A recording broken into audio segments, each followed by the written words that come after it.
Buenos días.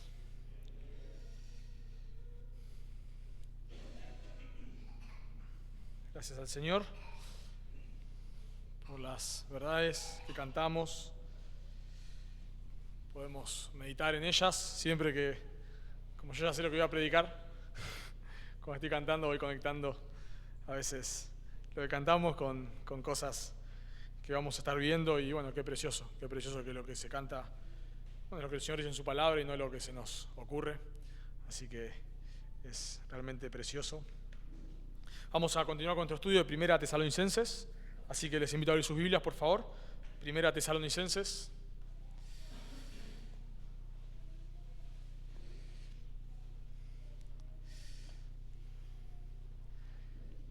Para aquellos que han estado siguiendo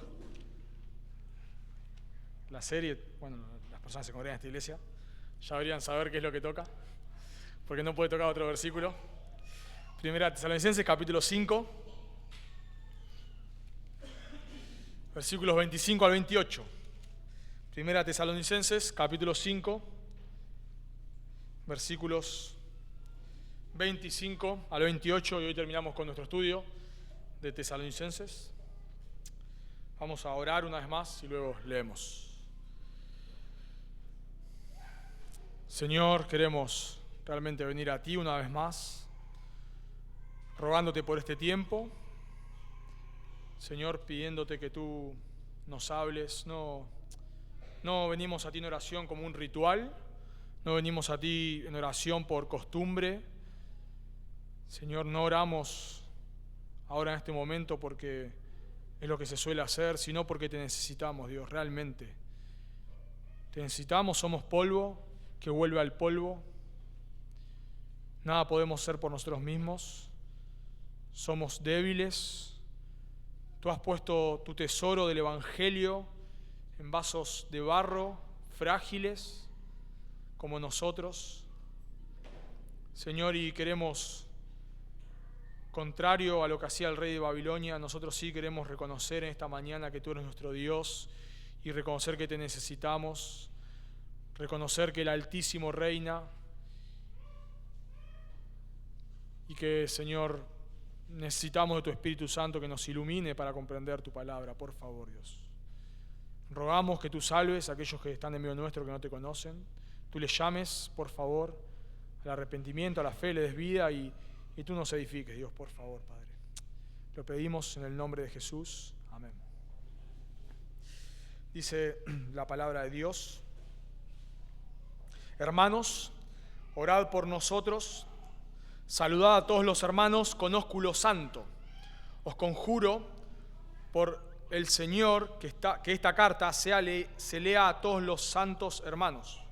La gracia de nuestro Señor Jesucristo sea con vosotros. Amén.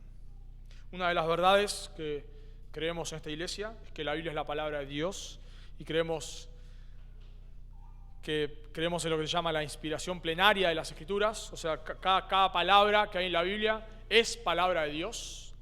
La Biblia no contiene la palabra de Dios, sino que la Biblia es la palabra de Dios.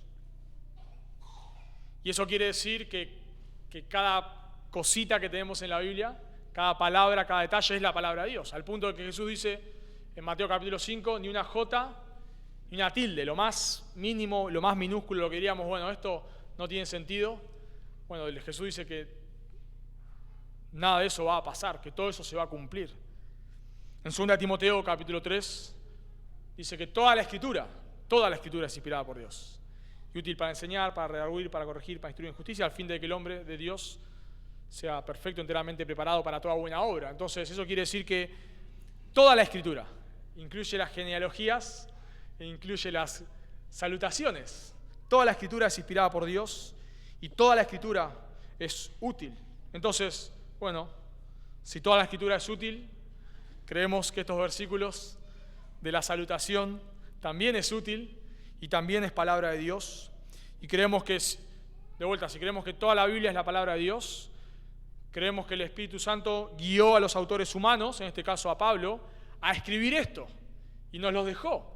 Y si nos lo dejó es porque es realmente útil para nosotros. Y lo vamos a ver. Vamos a ver que estos versículos son sumamente útiles. Y Pablo, en estos últimos versículos, nos damos cuenta que deja 3 instrucciones para la iglesia, las cuales son relevantes para nosotros. Vamos a ver que esto es útil, hermanos.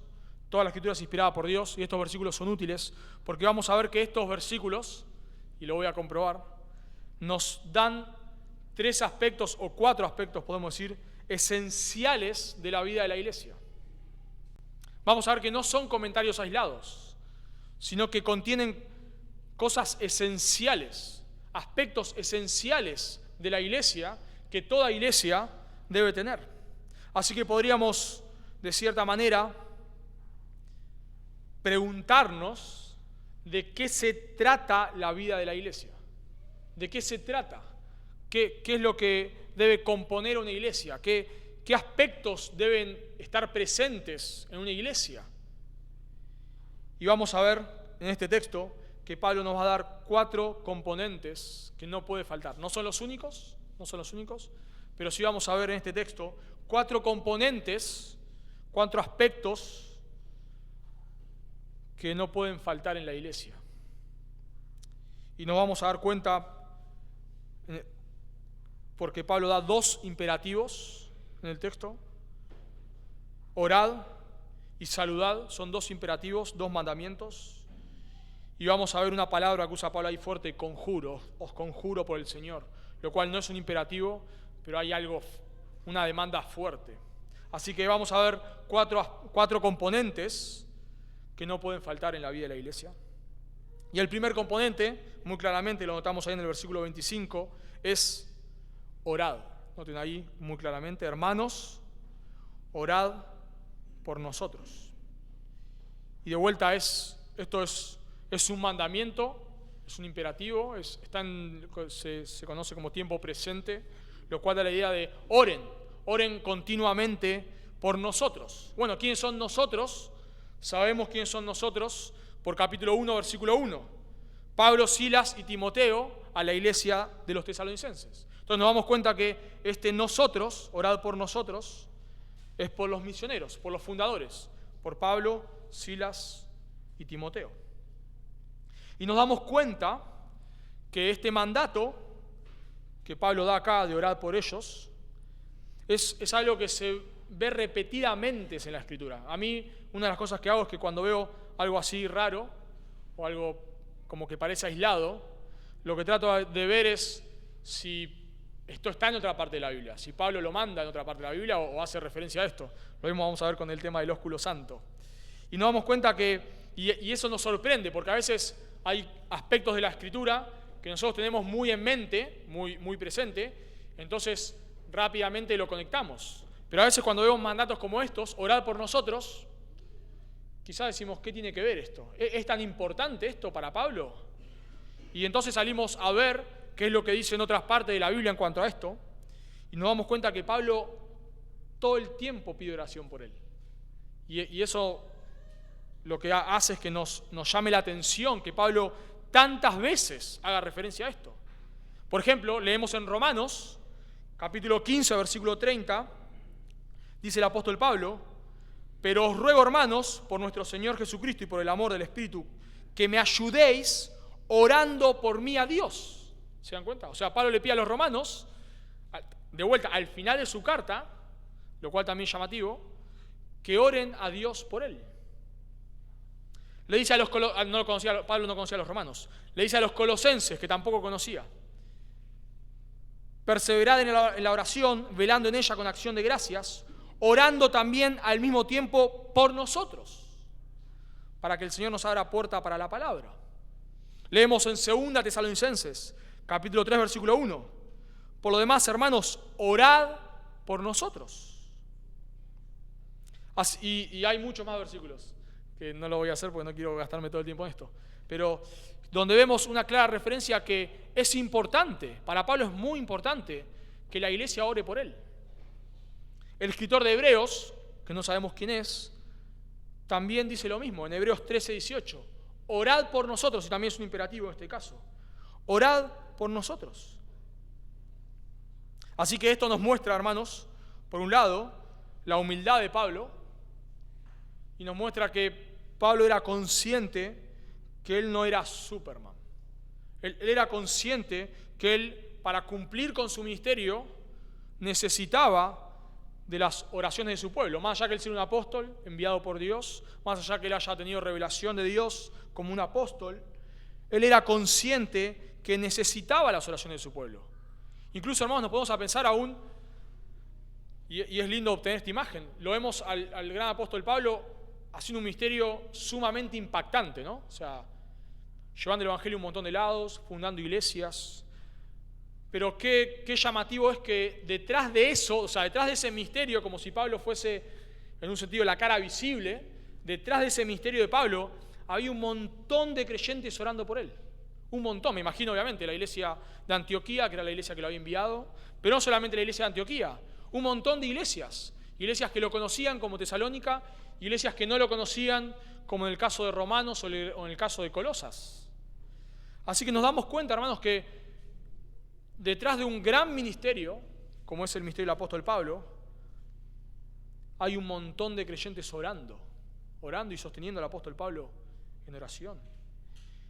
Y esto es algo, hermanos, que nos sorprende, porque Pablo es algo que enfatiza constantemente. Leemos también, me llama mucho la atención, leemos también en Efesios. En Efesios 6:18 Pablo dice que oren por todos los creyentes. Y luego dice en el versículo 19, y por mí, dice Pablo, a fin de que al abrir mi boca me sea dada palabra para dar a conocer con denuedo el misterio del Evangelio. Yo me pregunto, cuando Pablo escribe esta carta, la carta a los Efesios, diciendo que oren por él, específicamente para que cuando él predique el Evangelio lo pueda hacer con denuedo, con claridad. Mi pregunta es, acá estamos en el año 62 quizás, cuando Pablo escribe Efesios, pidiendo que oren por él. O sea, ya estamos al final, si Pablo muere en el 64, ya estamos al final de su vida. 30 años de ministerio. Yo te pregunto, ¿a cuántas personas le habrá predicado Pablo en 30 años? ¿Te lo pusiste a pensar? En 30 años, ¿a cuántas personas les habrá predicado? 200, 300, ¿a cuántas personas les habrá predicado?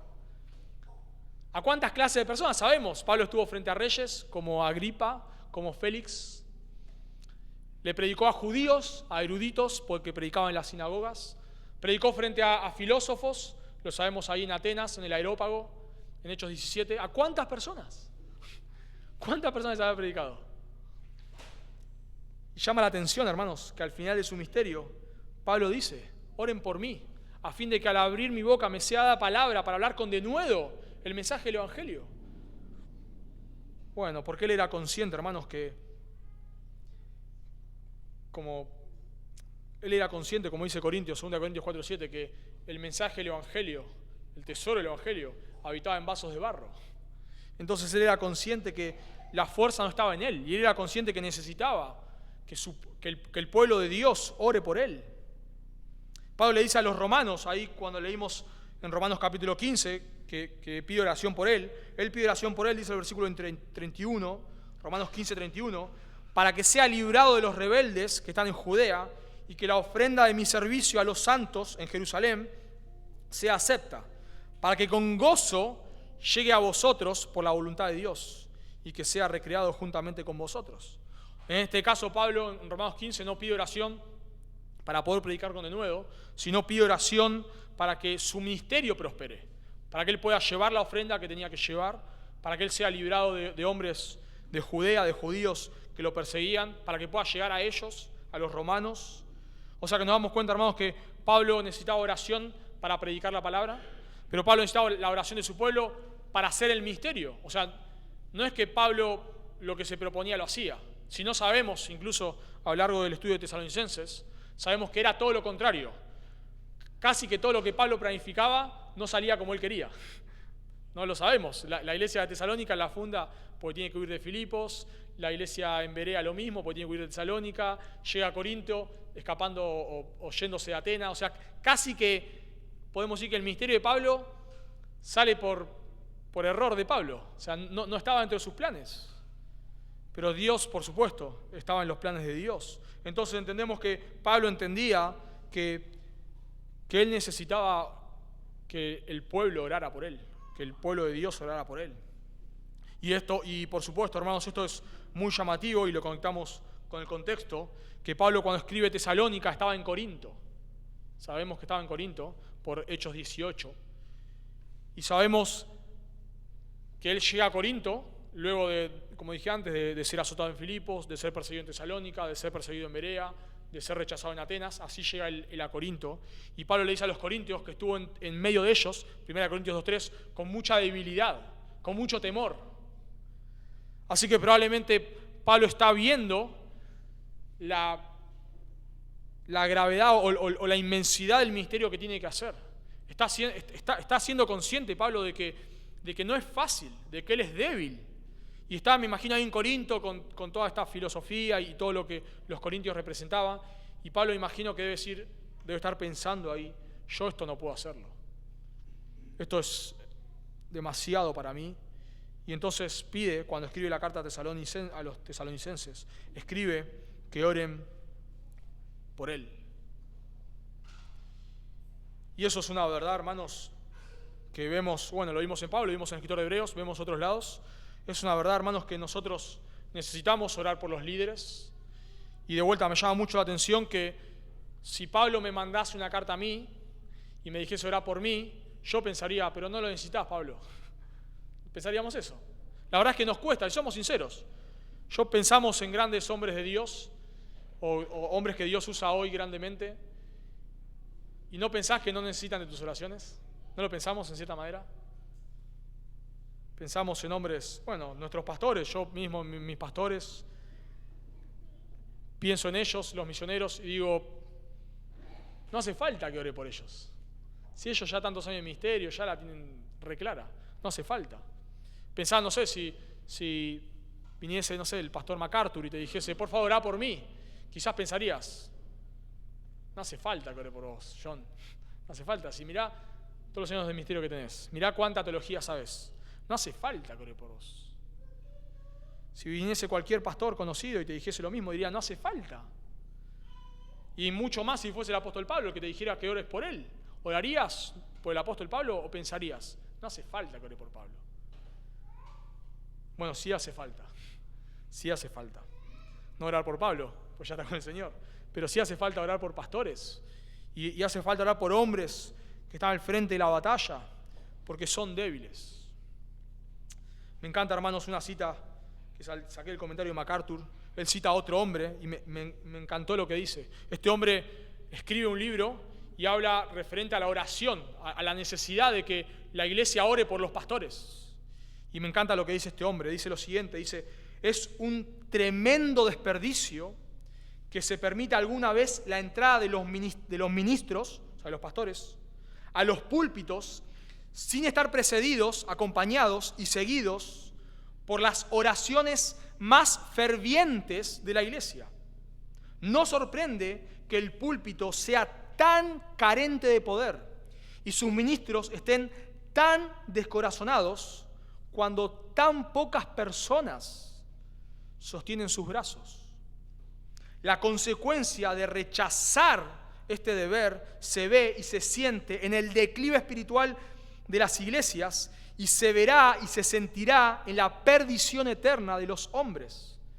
Mientras que la consecuencia de tenerlo en cuenta sería la congregación de multitudes en el reino de Dios y nuevas glorias al Cordero que fue inmolado. Por eso el escritor, de su parte y de parte de los hermanos amados y representados, desea las oraciones de todos los que aman al Salvador y a las almas de los hombres. Somos los dispensadores, dice este pastor, somos los dispensadores de la verdad de Dios y en el mejor de los casos, estamos muy por debajo de los poderosos asuntos que nos ocupan. Los deberes de nuestro llamado regresan a nosotros con cada día y semana que pasa. Suelen venir a nosotros con muchas exigencias en conflictos. Suelen hacernos exigencias sobre todos nuestros pensamientos, justo cuando hemos perdido el poder de pensar. Y a veces solicitan toda la intensidad y fuerza de nuestros afectos, justo en el momento cuando somos menos capaces de expresarlos. Asociados a estas exigencias están las presiones del estrés y la ansiedad que hace decaer, cosas que agotan nuestro vigor, lisian nuestra valentía y consumen nuestro espíritu. Y entonces, además de todo esto, como si esto no fuese poco, hay tantas desilusiones en nuestro trabajo que necesitamos, y me encanta lo que dice, necesitamos desesperadamente la simpatía y el consuelo de las oraciones del pueblo fiel. Esto resume lo que Pablo dice. Necesitamos, hermanos, que oren por nosotros. La verdad es que cada uno de nosotros es responsable de su pecado. Y cada pastor que cae o cada pastor que se desvía de la verdad es responsable de su pecado. Claramente que sí. Pero mi pregunta, hermanos, es si también no hay culpa en nosotros por no orar por ellos. Si no hay culpa en nosotros por no clamar al Señor día y noche que los sostenga.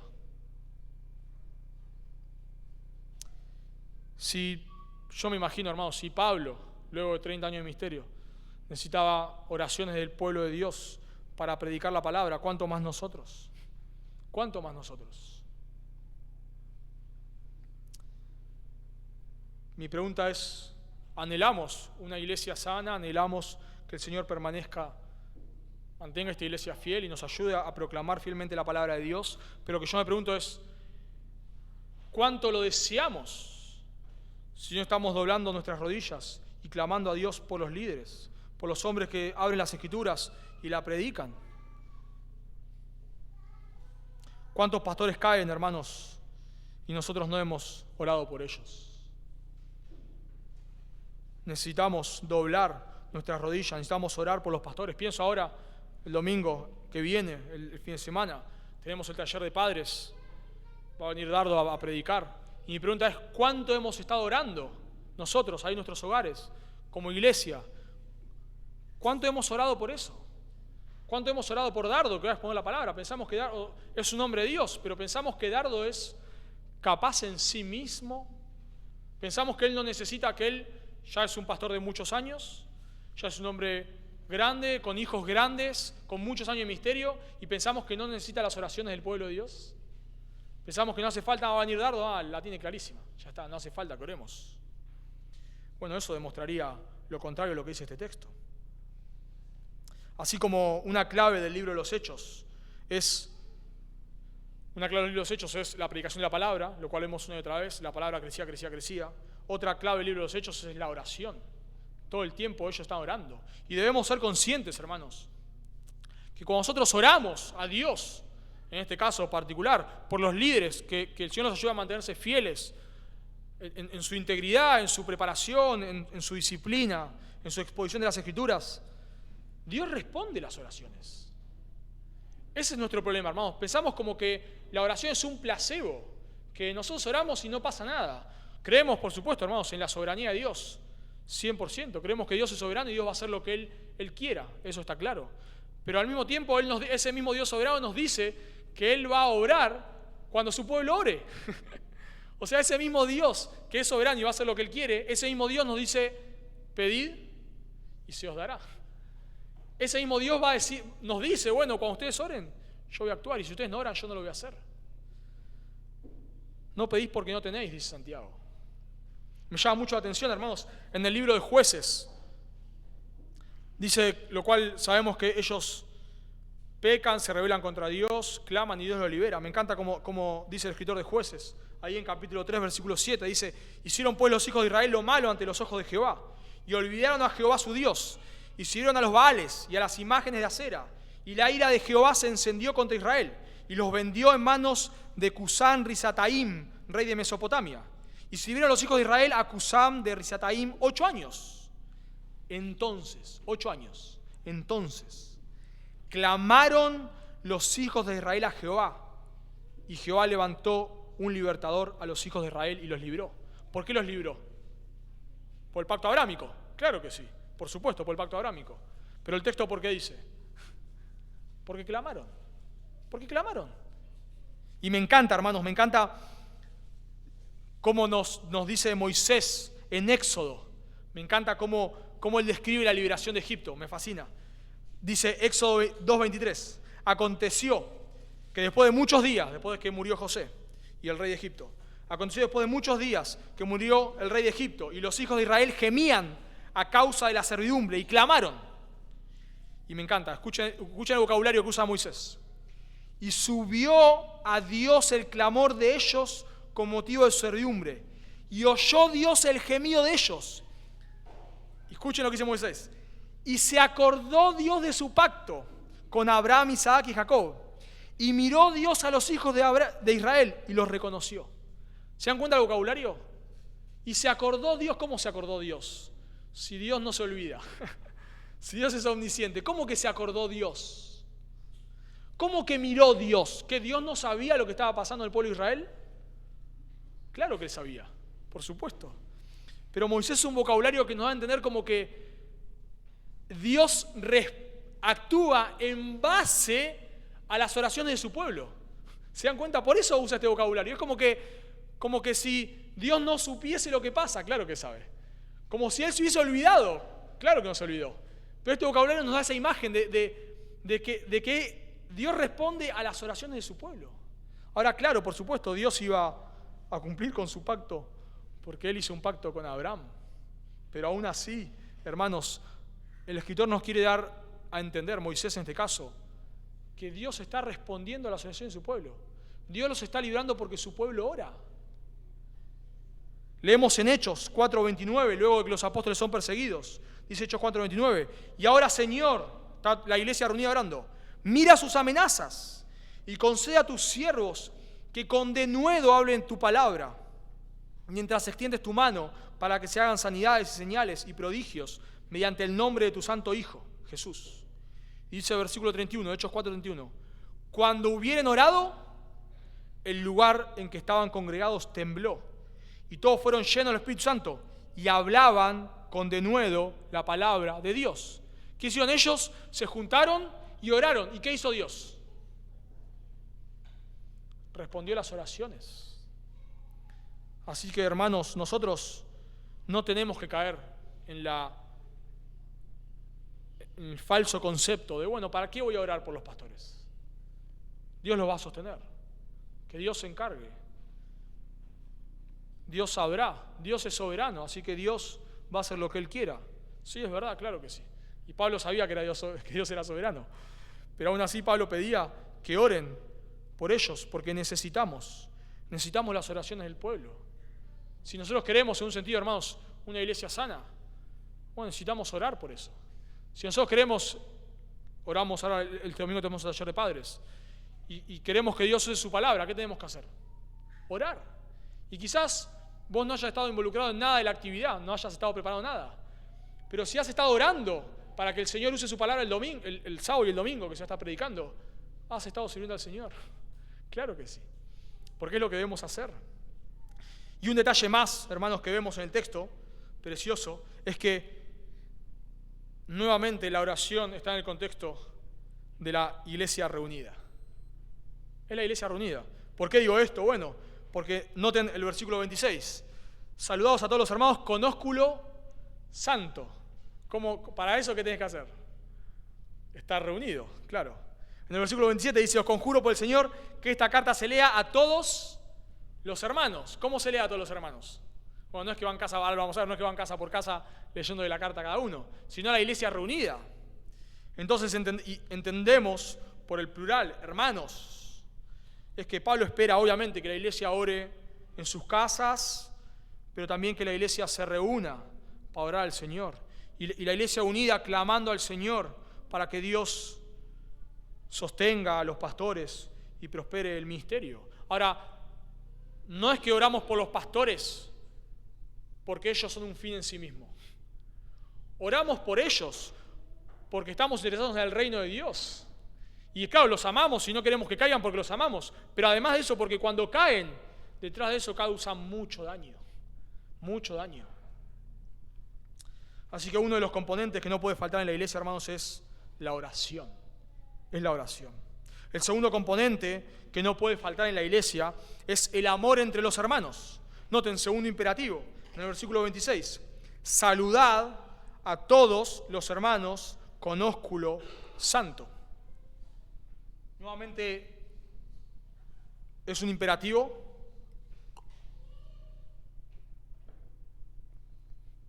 En este caso no está en voz presente, no es que todo el tiempo te está saludando, sino que nos da la idea de que cuando nos vemos, de que cuando estemos con los hermanos, ¿no?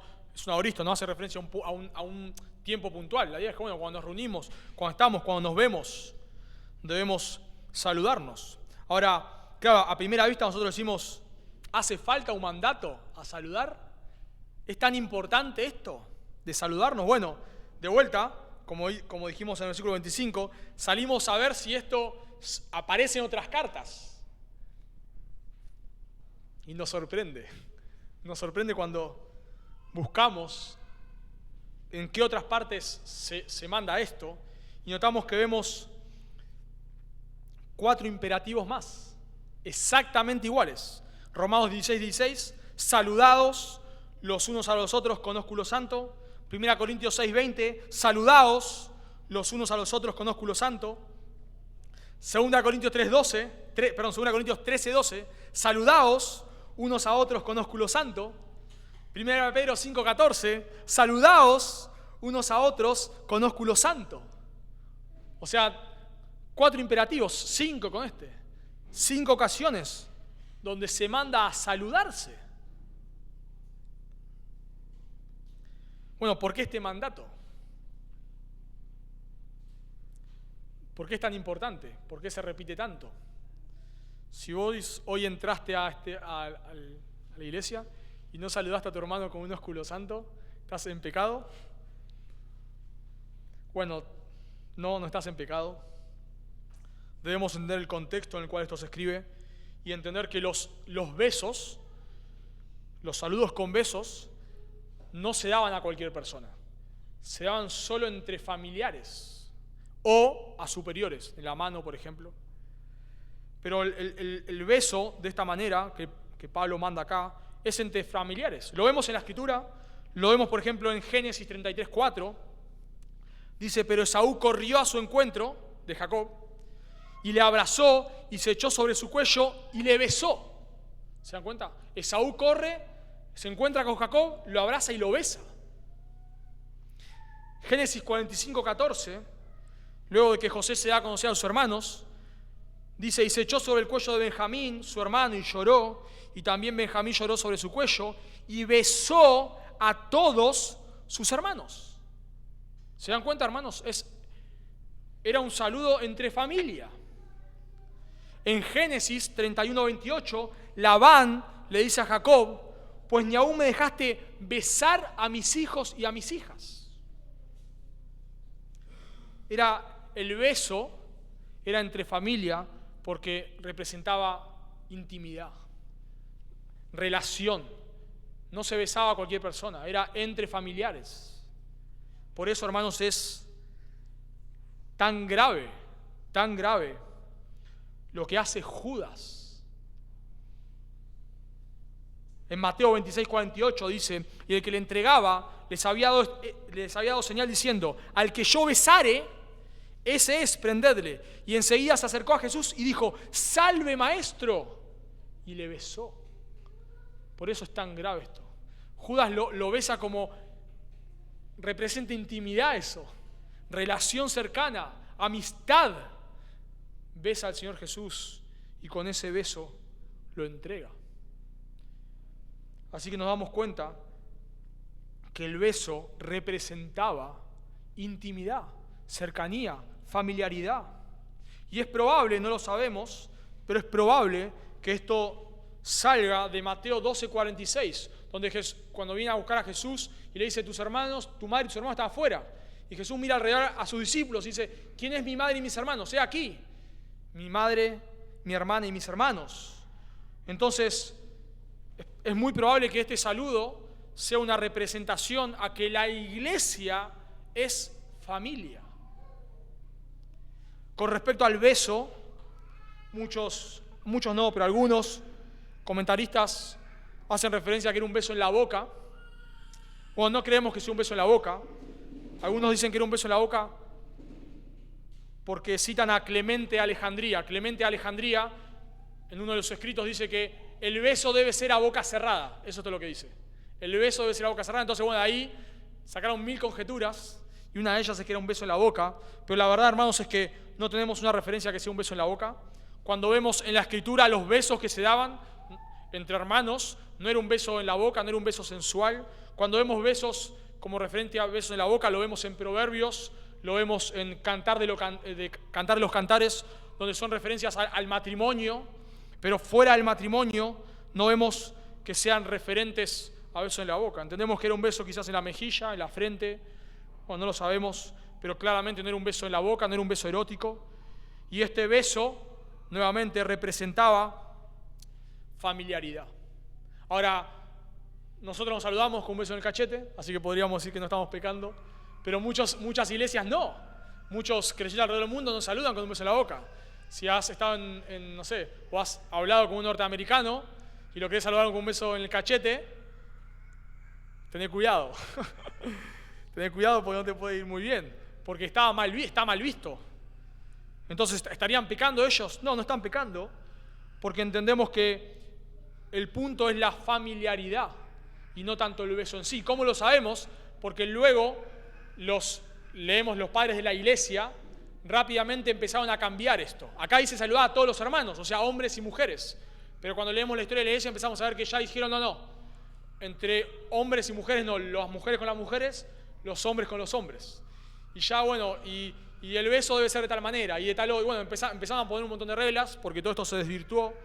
Entonces entendemos que el mandato en sí no es el beso, sino es la fraternidad. En el caso de ellos, sí es el beso, porque el beso representaba fraternidad. Era una manera de mostrar amor. Es quizás, para darnos un ejemplo entre nosotros nos saludamos con un beso. Si yo, te presento acá, mira, te presento a mi primo, y quizás lo saludas con un beso en el cachete, pero no le vas a dar un abrazo. ¿No? El abrazo lo reservamos para gente que apreciamos. Vos vas, quizás te cruzás al médico, vas al médico y quizás te saluda con la mano, quizás te saluda con un beso en el cachete, no le das un abrazo al médico. ¿Por qué no le das un abrazo? Bueno, porque no hay relación, no hay intimidad. El abrazo representa intimidad, relación. Bueno, y lo mismo representaba el beso en ese momento. Y el beso es una expresión de que nosotros somos familia, de que hay una intimidad. Y eso era impactante, hermanos, muy impactante. Imagínense en ese tiempo un esclavo saludándose con un beso con un amo. Era muy impactante. Era para nosotros, para que nos demos una idea, como que hay un hermano acá en la iglesia que sea sumamente rico y otro hermano sea sumamente pobre, y este hermano rico va a comer a la casa de este hermano pobre y va con su Mercedes-Benz y la para ahí en la puerta, en la casa de este hermano pobre, que quizás tiene, hecha la casa de barro y de chapa, y para ahí su Mercedes-Benz y va a comer con esta persona. ¿Ustedes se imaginan lo que eso causaría en el barrio, en la sociedad? ¿Qué hace un Mercedes-Benz parado en esta casa? Impactaría. ¿Qué hace este hombre empresario, este hombre, multimillonario, comiendo en esta casa? Quizás que no tiene, ni piso tiene, de barro es. ¿Qué hace? ¿Qué representaría? Familiaridad, amor. Bueno, eso es lo que representaba el beso, hermanos. Por eso decimos que otro elemento que no puede faltar es el amor entre los hermanos. Y me llama mucho la atención lo que dice el Señor Jesús en Juan 13:34.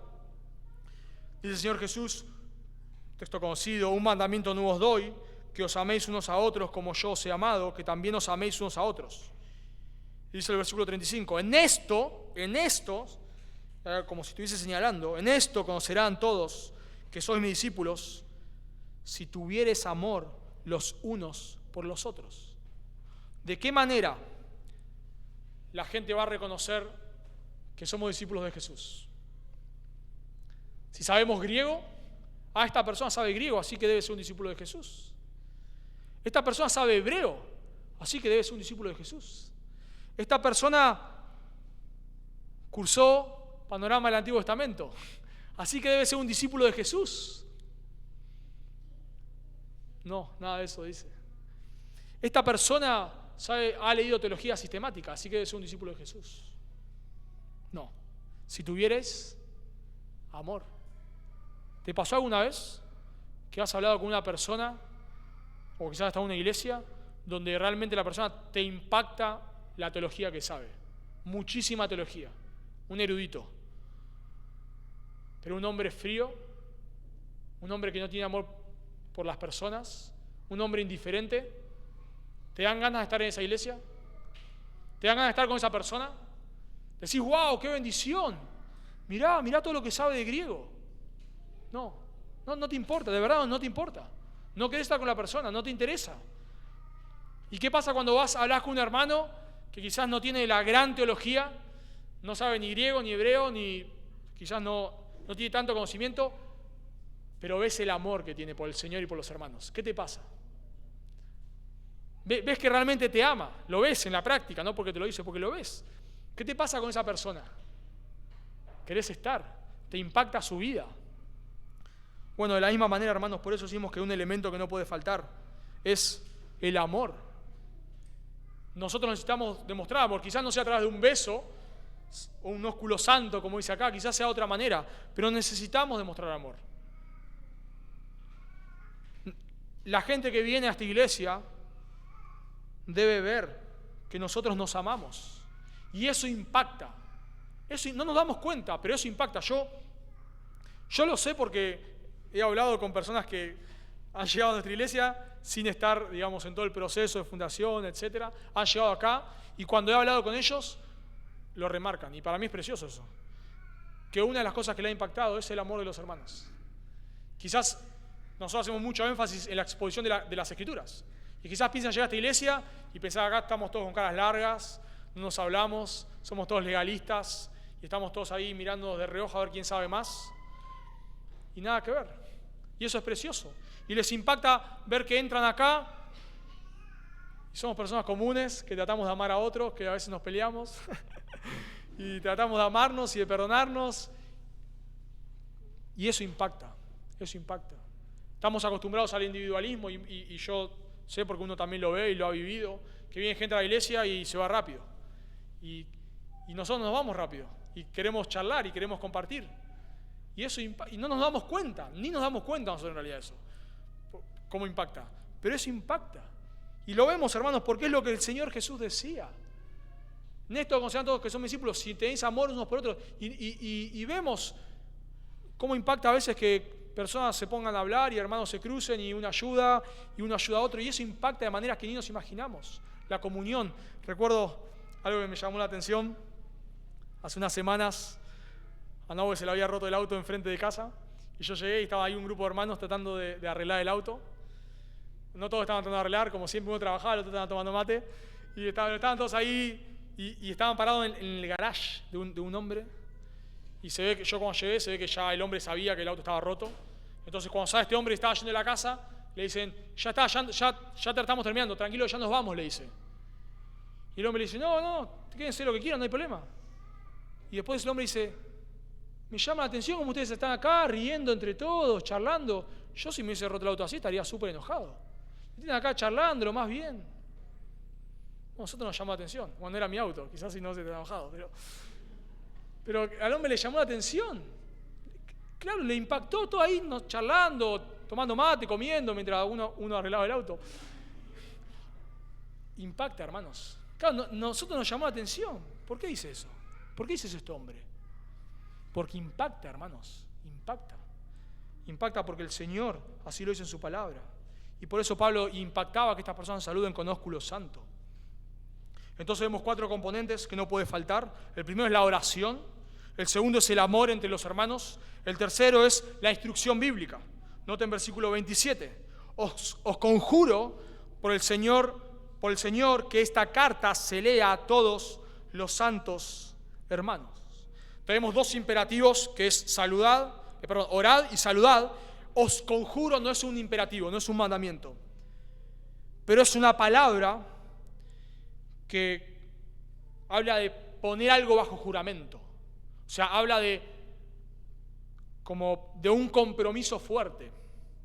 Dice un comentarista, Grant Osborne, esta es una petición formal, prácticamente exigiendo que juren ante Dios que llevarán a cabo su petición.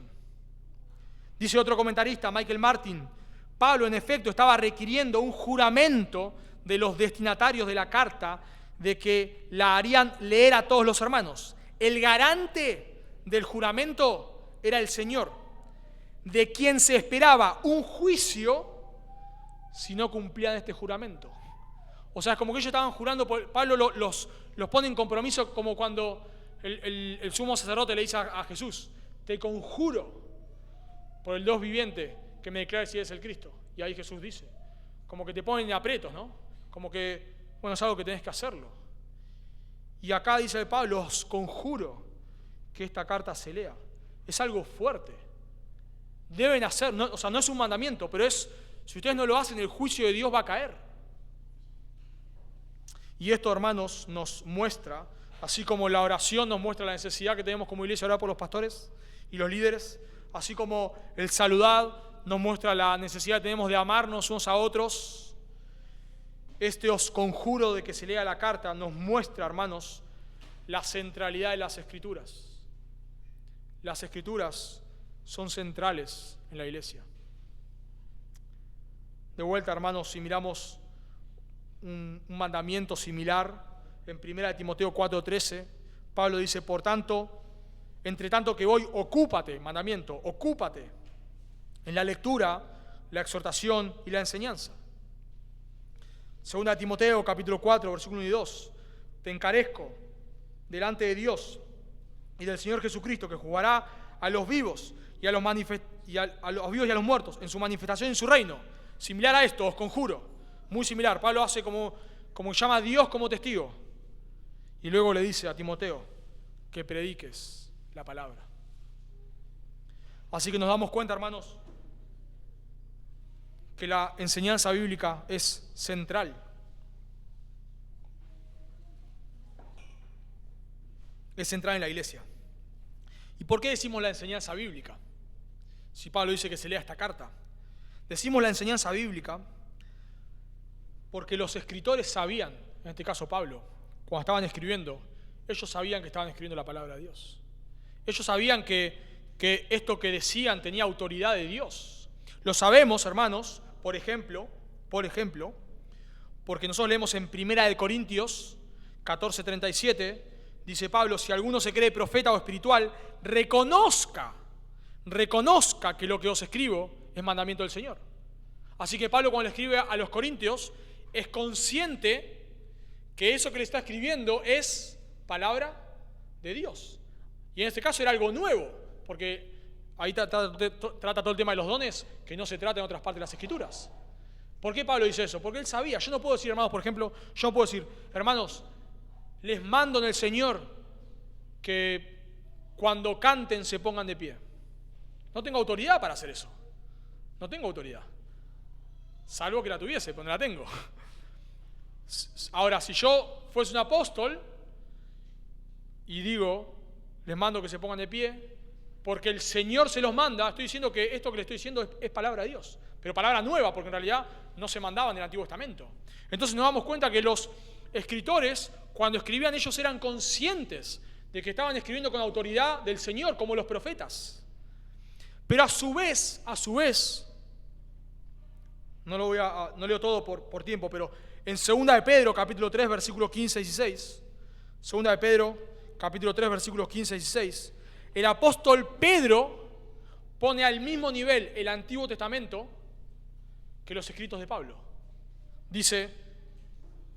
Pedro dice, como también nuestro amado hermano Pablo, según la sabiduría que le ha sido dada, os ha escrito. Y dice que esos escritos los falsos maestros lo tuercen como las otras escrituras. Así que Pedro, en el momento que escribe, está reconociendo que Pablo estaba escribiendo ¿qué? Palabra de Dios.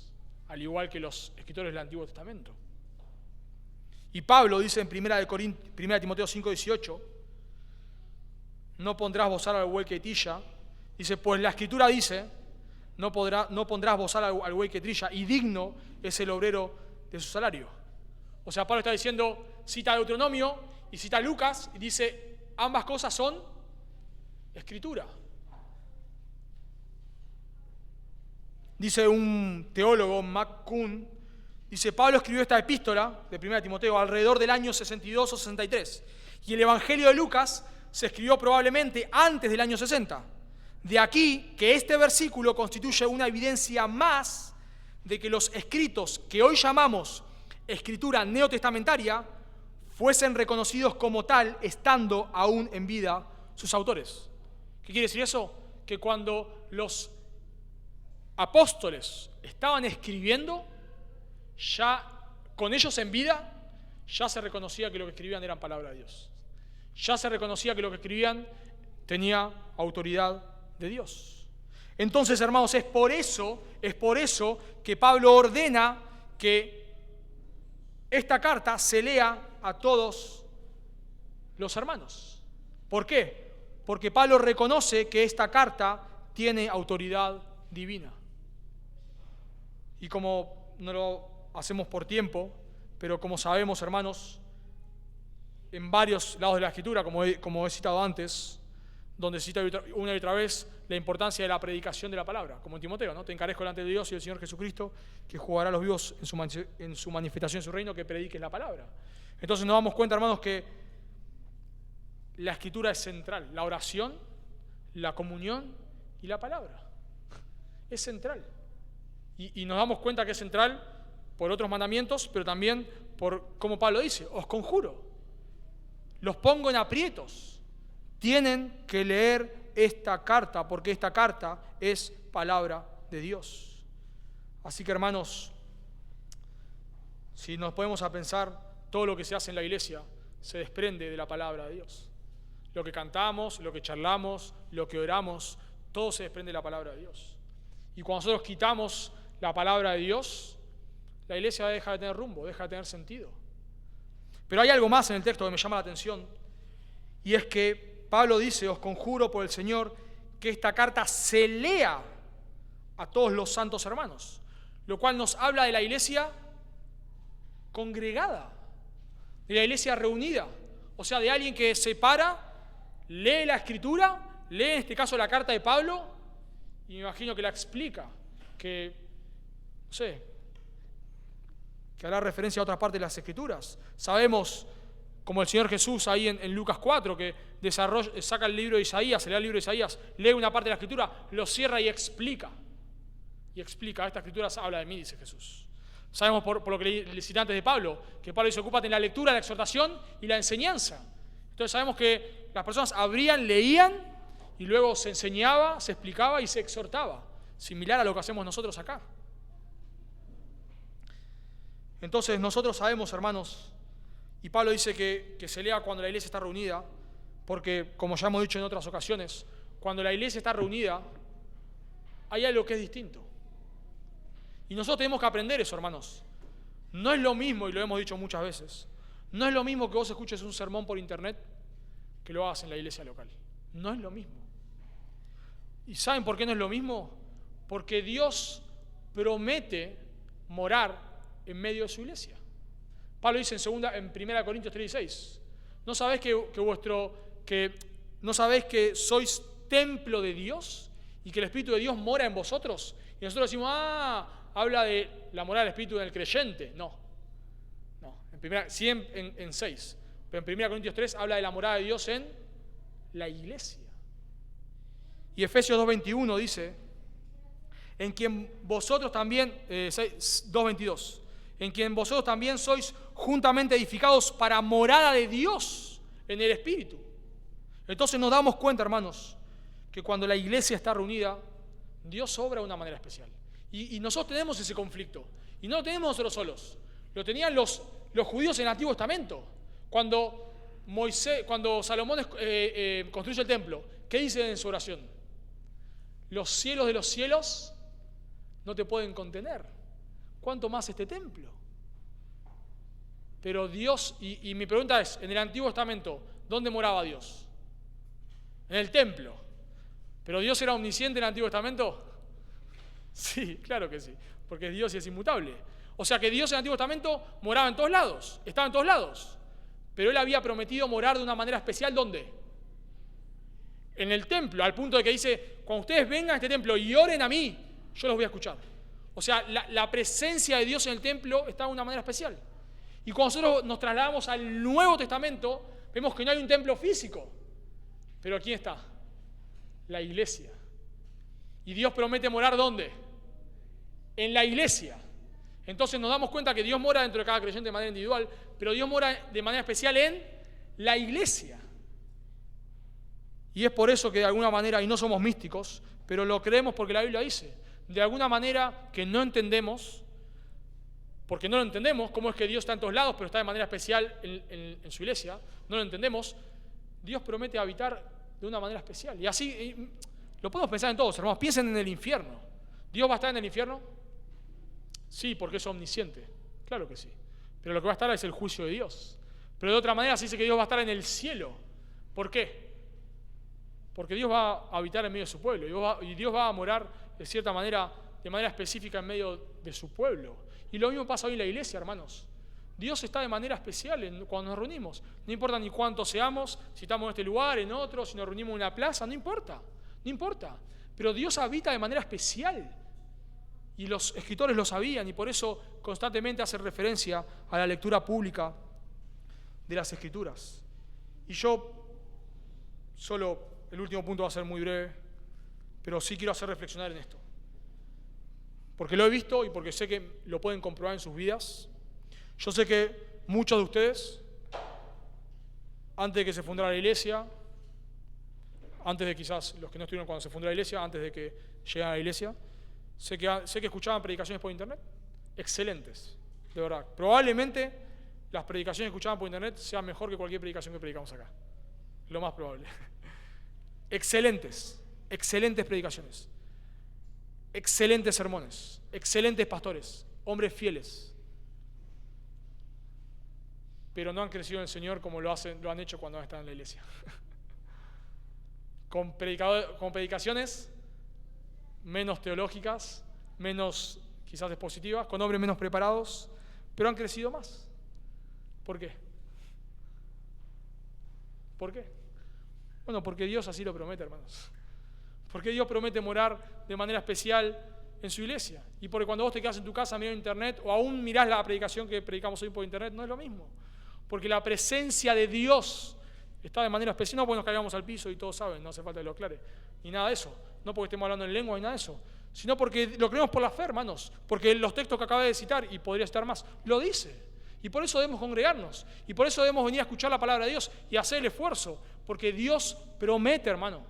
Promete obrar de una manera especial. Así que vemos cuatro componentes que no pueden faltar en la iglesia. En primer lugar, la oración. En segundo lugar, el amor entre los hermanos. En tercer lugar, la instrucción bíblica. Y en cuarto y último lugar, la gracia de Dios. La gracia. Y esto es un saludo, por supuesto. Versículo 28. La gracia de nuestro Señor Jesucristo sea con vosotros. Amén. Bueno, no hay un imperativo, ni verbo hay. El verbo está dividido, se llama. Ni verbo hay. Sería como que dijese, la gracia de nuestro Señor con vosotros, amén. Bueno, se entiende que estaba, por supuesto, el verbo. Y nosotros leemos esto, y claro, es algo formal de una carta. Es como un saludo. Pero Pablo le agrega un condimento especial. Es como, nosotros leemos esto y lo tomamos como por alto. Es como nosotros le preguntamos, hola hermano, ¿cómo estás? Y si te empieza a contar, no querés que te cuente. O sea, le preguntaste cómo está porque es una manera de saludar, ¿cómo está? Bueno, nosotros a veces pensamos, cuando leemos esto, pasa como esto, la gracia de nuestro Señor Jesucristo sea con vosotros, como que lo pensamos como un saludo, como bueno, que el Señor te bendiga. Bendiciones, hermano, bendiciones. El Señor te bendiga. Pensamos que es algo así, pero entendemos que no, porque, como dijimos antes, el Espíritu Santo guió a escribir esta epístola. Y si el Espíritu Santo guió a Pablo a escribir esto es porque es importante. Y cuando leemos la gracia de nuestro Señor Jesucristo sea con vosotros, entendemos que la gracia, quizás nosotros estamos tan acostumbrados al concepto que lo pasamos por alto, pero la gracia es algo fundamental en la iglesia. Es fundamental la gracia, por supuesto. La Biblia habla de la gracia de nuestro Señor Jesucristo, lo cual, por supuesto, hermanos, hace referencia al Evangelio. Piensen en la gracia. La gracia quiere decir algo que vos tenés que no merecés, eso es gracia. Y la Biblia nos dice que la salvación es por gracia, no merecemos la salvación. ¿Qué merecemos? El infierno, la condenación por nuestros pecados. Pero somos salvos por gracia. ¿Por qué por gracia? Porque se nos regala la salvación. ¿Cómo se nos regala? Bueno, a través de la vida de Cristo, por supuesto. A través de que Dios se hiciera hombre, viviera la vida que no podemos vivir y muriera en nuestro lugar. A través de su muerte y resurrección por nuestros pecados. Y es por gracia, se nos regala, no la merecemos. Lo que merecemos es la condenación. Y Pablo acá hace referencia en el versículo 28 a la gracia, porque nuevamente, hermanos, eso nos recuerda, y lo conectamos, nos recuerda, les recuerda a los hermanos, acá al final de la carta, que necesitan la gracia de Dios. Necesita que la gracia de Dios esté con ellos. La gracia de nuestro Señor Jesucristo esté con ellos. Lo necesitan. Piensen de vuelta, esto si se leía todo corrido, cuando después de tantos mandamientos, tantas cosas, todo, termina diciendo necesitan la gracia de Dios. Para cumplir con todo lo que esta carta dice, para vivir conforme a lo que esta carta dice, necesitan la gracia de Dios. Y por eso, cerrando esta carta, pensando en todo lo que hemos estudiado, todo lo que hemos aprendido, no debemos desconectar la gracia de Dios. No debemos desconectarla. Si nosotros queremos aplicar este mensaje o aún otros, queremos ser una iglesia sana, queremos predicar la palabra, queremos mantenernos firmes, necesitamos la gracia de Dios. No lo podemos olvidar y necesitamos porque, de vuelta, nosotros nos olvidamos muchas veces que lo que tenemos es por gracia y pensamos que son nuestros méritos. Quizás muchas veces nos pasa, escuchamos un mensaje que tenemos que orar más y decimos, bueno, a partir de mañana oro más, pero necesitas la gracia de Dios. ¿Cuántas veces o escuchás un mensaje y decís, bueno, voy a cambiar esto, entendí, lo voy a cambiar, pero para cambiar, ¿qué necesitas? La gracia de Dios. Y solamente se me viene a la mente, pensando en nuestra iglesia y la gracia de Dios, es que aún yo me puedo pensar que esta iglesia está en pie por la gracia de Dios. Porque si hacemos memoria, no hemos hecho todo bien. Hemos hecho muchas cosas mal. Iglesias que han hecho lo que nosotros hemos hecho, hoy no están de pie. Y nosotros sí. Y la pregunta es ¿por qué? Por la gracia de Dios. Entonces, hermanos, nosotros necesitamos, y Pablo les dice, yo les mando todo esto, les digo todo esto, les escribo toda esta carta, todo esto, pero al fin y al cabo necesitan la gracia de Dios. Y nosotros necesitamos como iglesia nunca olvidarnos de la gracia de Dios. Ahora, cuando pensamos en la gracia de Dios, y pensando en la iglesia ahora, y en tratar de aplicar esto, y la gracia de Dios sea con vosotros, implica, hermanos, que nosotros debemos hacer algo. Pablo le dice a Timoteo, esfuérzate en la gracia. Pablo dice que era el peor de los pecadores, pero ha recibido gracia. Pero su gracia no fue en vano, antes más él trabajó más que todos los otros, dice, todos los otros apóstoles. Entonces, entendemos, hermanos, que este último concepto de la gracia nos debe llevar a entender que lo que tenemos es por gracia. Cuidado, hermanos, con salir de acá pensando que somos mejores que otros y quizás burlarnos de otra iglesia, o pensar mal de otra iglesia, o pensar que nosotros somos unos fenómenos acá. Todo es por gracia, hermanos. Nosotros acá tenemos una manera de hacer las cosas, ¿no? Abrimos las Escrituras y predicamos la palabra. ¿Por qué predicamos como predicamos? Porque por gracia alguien nos enseñó. Ninguno de nosotros somos ninguno fenómeno. Miramos a otro, nos enseñaron y lo copiamos, lo imitamos, o sea, su ejemplo, ¿no? Me refiero. Y lo mismo acá. Es por gracia, hermanos. Todo lo que tenemos es por gracia. Que esta iglesia esté de pie es por gracia. Todo lo que hacemos es por gracia. Y no debemos olvidarnos. Pero si vos estás en esta iglesia por gracia, sos miembro de esta iglesia por gracia, sos parte de la iglesia por gracia, solo quiero terminar con este pensamiento, que eso te lleve a hacer algo. hermoso, alguien en el seminario compartía muy lindo, decía, bueno, la verdad que estamos contentos con todo lo que hemos aprendido, y la verdad que pienso hace un tiempo atrás no teníamos iglesia, hoy estar estudiando todo esto es precioso, y es precioso, pero eso debe llevarnos a hacer algo. No estamos estudiando un seminario para acumular información y estar cómodos, sino para esforzarnos. Y si Dios te permite hoy ser parte de una iglesia sana, ¿qué tenés que hacer? Esforzarte. Que nos esforcemos en la gracia del Señor. Y si vos estás acá, no sos un creyente, pensá en la gracia de Dios. Pensá, por favor, en la gracia de Dios. Pensá que no podés salvarte por tus obras. Si vos estás acá, por favor, de verdad, ese es el consuelo de la gracia. Si estás acá pensando que estar en esta iglesia te va a llevar al cielo, error. Estar en esta iglesia no te va a llevar al cielo. Venir a una iglesia no te va a llevar al cielo. Hacer obras no te va a llevar al cielo. Solamente la gracia de Dios, que te arrepienta de tus pecados y creas en Jesús. Por eso vos estás acá, no sos un creyente. Yo te ruego hoy mismo, en este momento, que te arrepientas. Si no entendés el Evangelio, no te vayas de acá a hablar con nosotros. Queremos explicarte más. Pero por favor, no te vayas de acá confiando en tus méritos. Oramos. Señor, damos gracias por tu palabra. Queremos, Señor, agradecerte por tu gracia, tu misericordia. Reconocemos que todo lo que tenemos es por ti, nada merecemos. Señor, pensamos en el edificio que estamos, los elementos que estamos usando para predicar. Señor, los instrumentos que tenemos, las sillas que tenemos, la iglesia, los hermanos, hombres y mujeres que te aman, que te temen, que quieren vivir para tu gloria, que te sirven. Todo es por gracia, Dios. Todo es por gracia, Señor. No queremos olvidarnos de eso y queremos pedirte que tú nos ayudes a esforzarnos, Dios, a esforzarnos en la gracia, a esforzarnos en orar por otros, a esforzarnos en amarnos, a esforzarnos en predicar tu palabra. Ayúdanos, Dios. Todo lo que hemos recibido por gracia, ayúdanos a darlo por gracia, Dios. Tú has usado a hombres que nos han enseñado, hombres y mujeres que han modelado el Evangelio, y queremos nosotros hacerlo con otros, Dios. Por favor, Dios, ayúdanos a que todo lo que de gracia hemos recibido podamos darlo de gracia. Por favor. Te lo pedimos en el nombre de Jesús. Amén.